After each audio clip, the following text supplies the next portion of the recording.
NBA fans, welcome back. We're almost at the half point of the year, so what better time to talk about the MVP race that we got going on right now. Before jumping into the video, I want to remind you to like the video, subscribe to the channel. I'm trying to get to 1,000 subscribers by the end of the year. Oh, I just hit my funny bone.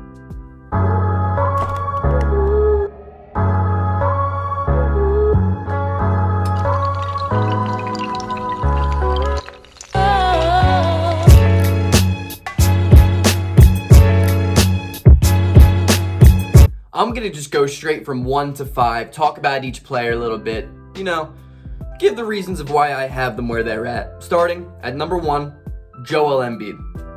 Look, I get it. I may be a little biased. I'm a Sixers fan at heart. I would die for the team. I will do anything to watch them win just one championship. That's all I want in life. It's like all I want. Everything. I don't need to get married. I don't want to have kids. I just want to watch the Sixers win a championship. Getting sidetracked. Embiid's averaging 29.7 points a game this year, 10.8 rebounds, 3.1 assists on 54% from the field, 39.7% from 3, 85% from the line, and a 66% true shooting. The Sixers are 19-10 and in first place. And you know what? The Sixers are 1-5 without him. Joel Embiid is the epitome of valuable to a team. He is the most valuable player in the NBA. Without Embiid, the Sixers are arguably a late lottery team, maybe pushing it at the 8th seed. And with Embiid, we're the best team in the Eastern Conference. That shows you how incredible he is. He's putting up borderline historic numbers for a guy his size. He's putting up career bests in assists, field goal percentage, 3-point percentage, free throw shooting, and true shooting. He is unbelievable. He's a borderline 50-40-90 guy, and he's almost 300 pounds.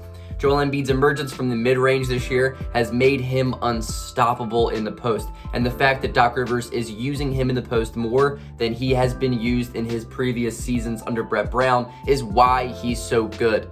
And did I mention that he's averaging over 11 free throws a game and he's shooting 85% from the line? There's no way you can take him out of an NBA game. He is too big and strong for littler guys that are guarding him in the post, and he's too quick and his footwork is too smooth for bigger guys in the post. He is unguardable.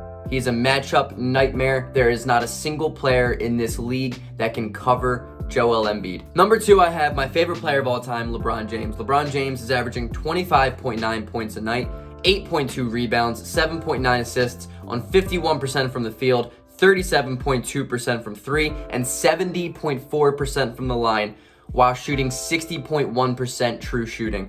The Lakers are 22-8 and currently second in the Western Conference, but without LeBron James, the Lakers have kind of been not underwhelming, but they would not be nearly as good without LeBron because the just lack of play on Anthony Davis's part this year. LeBron James is putting up another fantastic season. Right now, it is between LeBron and Embiid. There is no other two. This is a two-man race for the MVP. And what's really interesting is the more the season starts, and with the Embiid injury after LeBron kind of shoved him when he was midair, that's going to create a very big narrative. The fact that Embiid came out a couple nights ago and said, yeah, I really started feeling that lower back tightness after LeBron pushed me.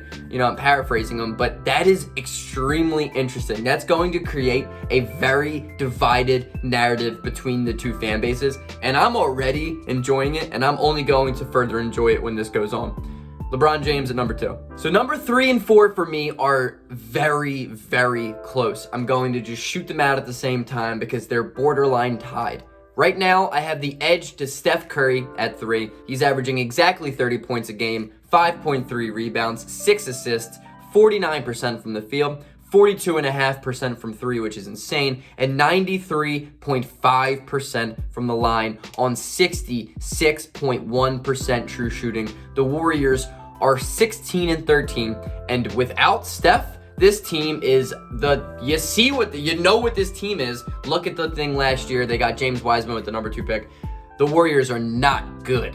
They are not a good team. Steph Curry has been an absolute carry machine. This man deserves nothing but the 3rd spot on an MVP tier list, which has to get me to put Damian Lillard at number 4. First of all, I want to make a video on the fact that there is no reason in hell Luka Doncic deserves a starting spot on the All-Star game over Damian Lillard. Lillard is averaging 29.8 points per night, 4.4 rebounds, 7.7 assists on 45% from the field, 38.4% from 3, 93.3% from the line, and 62.5% true shooting. This man does everything for the Portland Trail Blazers. The Blazers are 18-10, and the fact that they are 18-10, almost the same record as the Philadelphia 76ers, is phenomenal. Why? Because CJ McCollum was having a borderline all-star season, borderline the best year that he has had in his career, and he goes down, hurt. Yusuf Nurkic, that man is always hurt. He's been out all year, basically. And you know what Lillard has done? He has gathered around the troops, and he is continuing to win because Damian Lillard is an MVP type of guy.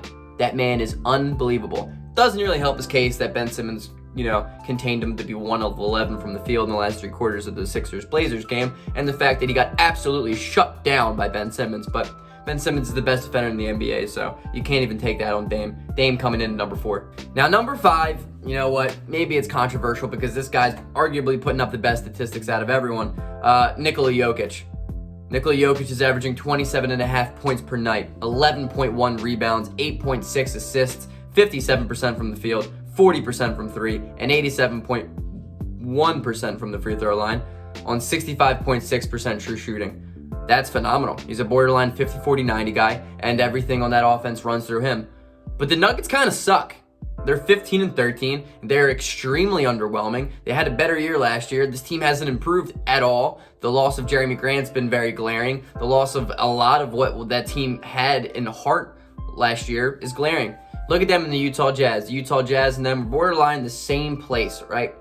Utah decided to get better. The Nuggets have decided to just stay the same. Team's not good enough for Nikola Jokic to make a case. So, Nikola Jokic coming in at 5. I hope you guys liked the video. Let me know in the comment section below what you guys think is your top 5. I'm here to listen to it. I would like to also just add to the end of this video, Ben Simmons is the Defensive Player of the Year. Like and subscribe to the video, to the channel. Let's grow. I want to get 500 subscribers by the end of a couple weeks. So let's make that happen. Peace out.